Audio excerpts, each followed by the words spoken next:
বন্ধুরা, এই যে সামনে দেখছেন সুস্বাস্থ্যের অধিকারী মুরগির বাচ্চা। এদের বর্তমান বয়স 52 দিন। এরা দেখছেন, এদের গঠন দেখেন কত সুন্দর। আমি এদেরকে নিয়মিত আজকে ওষুধ দিয়েছি, আজকে হলো অ্যান্টিবায়োটিক ওষুধ দিয়েছি। নিয়মিত এইভাবে রুটিন অনুযায়ী যেদিন যেটা দেওয়া দরকার মাসে, এইভাবে ওই মাসিক অনুযায়ী আমি দিয়ে থাকি সারা মাসে। তো ওষুধ ছাড়া এদেরকে আমি খালি পানি দিই না, সাদা পানি দিই না, কিছু না কিছু দিই।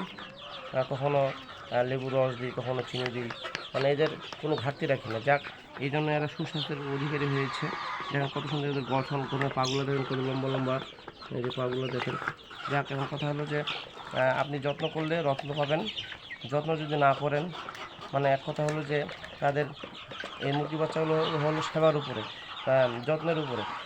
অবহেলা করলে মুরগি কিংবা খামার পালন করতে পারবেন না। ঠিক আছে, যদি প্রয়োজন হয়, যদি কারো আমি মুরগি এবং মুরগি বাচ্চা বিক্রি করে থাকি, যদি আপনাদের দরকার হয়, প্রয়োজন হয়, তাহলে আমার নম্বরে যোগাযোগ করবেন। আমার মোবাইল নম্বর 0190816761। আমি মানিক ভাই বলছিলাম। আর আমার ভিডিওটা একটু শেয়ার করে দেবেন। ভিডিওটা শেয়ার করলে আমার একটু প্রচারের জন্য সুবিধা হবে, মুরগি বাচ্চা বিক্রি হবে, অন্য আরও আছে, আমার ডিম আছে, ডিম বীজ আছে, সেগুলোতে একটু সহযোগিতা আসবে। ঠিক আছে, ভালো থাকেন, সুস্থ থাকেন। আসসালামু আলাইকুম, খুদা হাফেজ।